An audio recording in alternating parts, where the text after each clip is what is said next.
How to add a subdomain in Shopify.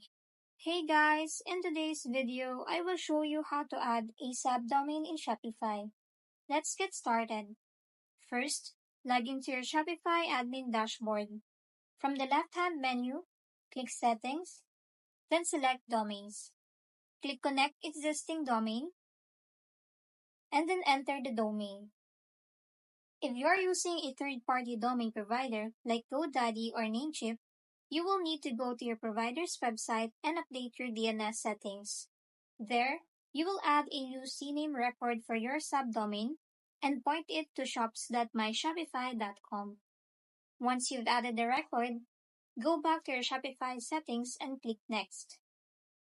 After that, click the Verify Connection, and that's it. As you can see, a domain is added. Go to the added domain and make it primary domain. It is already in primary domain. Wait a few minutes for the changes to take effect. Once everything's set, just type your new subdomain in the browser, and it should be live. If this video helped you, don't forget to like and subscribe for more helpful tutorials.